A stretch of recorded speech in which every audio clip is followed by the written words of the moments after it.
Salut distingués abonnés, tout en espérant que vous allez bien. Nous on se porte très bien.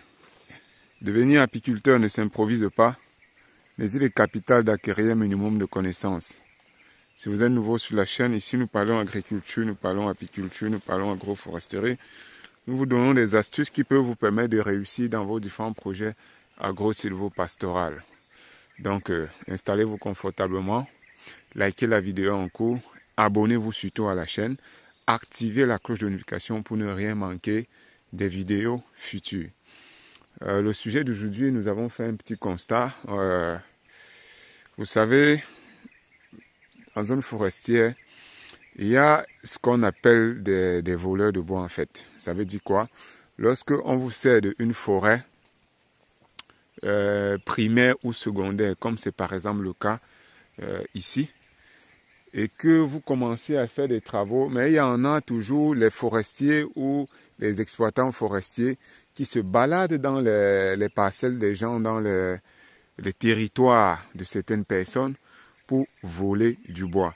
Voilà donc le travail des uns et des autres. Ils sont venus, ils ont abattu ce grand arbre.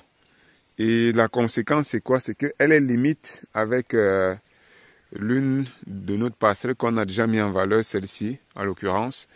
Et au niveau des limites, on a installé des ruches tout autour des limites, comme c'est le cas ici.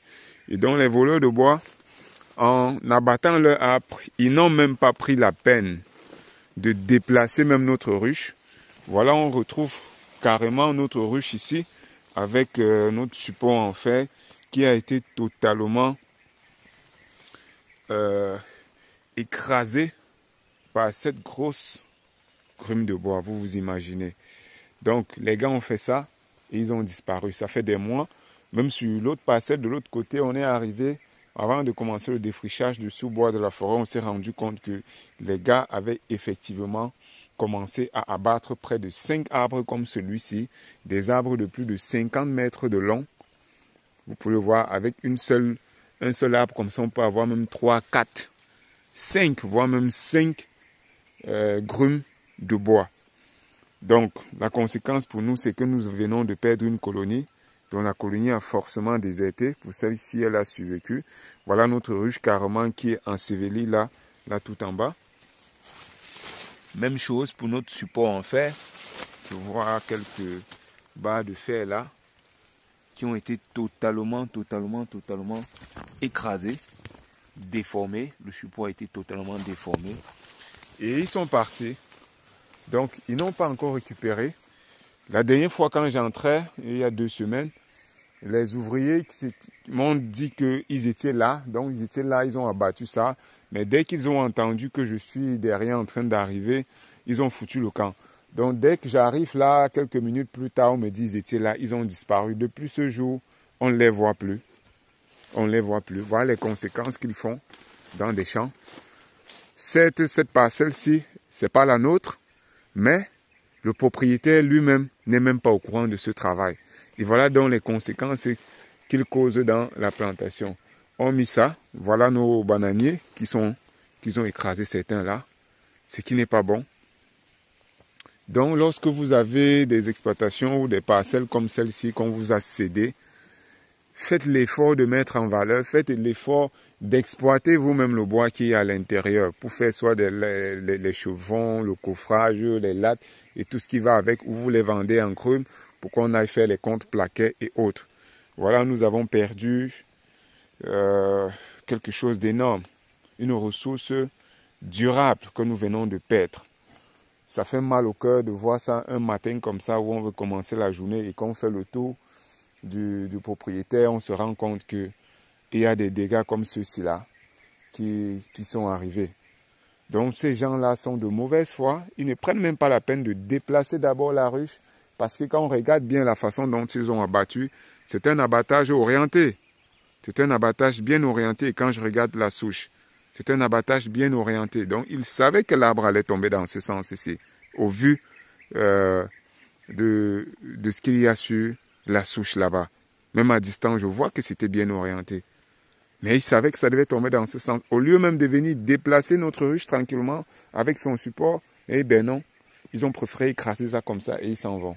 C'est pas bon, c'est pas bon, c'est pas bon. Donc si vous regardez cette vidéo et que vous aussi vous avez l'habitude de faire des choses comme ça là, faites le moins de dégâts possible, même si c'est du vol. Volez même en laissant même ce qui ne vous intéresse pas en bon état. Même si c'est du vol. Volez en laissant ce qui ne vous intéresse pas en bon état. Parce que là maintenant, c'est beaucoup d'argent que nous avons perdu. C'est une grosse ressource que nous avons perdue comme ça. Une ressource sur le long terme, une ressource durable en plus. Vous imaginez, vous déplacez des ruches, vous fabriquez des supports, vous transportez pour venir au cœur de la forêt comme ça, pour les installer. Et après, pour un résultat qui ne va pas aboutir parce que je ne sais pas quoi viennent commettre des dégâts pareils. C'est pas bon du tout. Donc les amis, partagez la vidéo pour sensibiliser que ceux qui font souvent ce genre de travail puissent arrêter de faire ce genre de bêtises. Même en volant, on laisse ce qui ne nous sert pas en bon état. Vous voyez, parce qu'on les a alignés. Voilà par exemple une autre. On les a alignés tout au long comme ça, à la limite. Tout au long, à la limite, pour davantage récolter le précieux nectar. Parce qu'on a toujours l'habitude de vous le dire, c'est pas intéressant de faire l'agriculture sans mettre de l'apiculture, sans faire de l'apiculture en même temps. C'est un verger d'avocatier greffé qu'on est en train de mettre sur pied, associé à de la banane plantain. Mais nous ne pouvons pas faire de verger sans installer des ruches.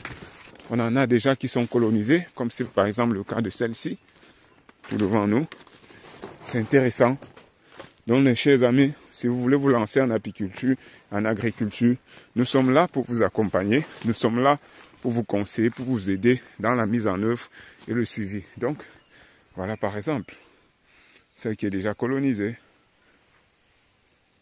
Vous voyez comment les abeilles font le job. Elles sont au travail, elles sont fourrées au moulin. Et ainsi de suite, donc les ruches vont comme ça, tout au long de la parcelle. Et on va davantage amplifier, augmenter les quantités de ruches que nous avons tout autour de ces forêts pour faire des limites. Abonnez-vous, on se dit à très bientôt pour une nouvelle vidéo et un nouveau partage.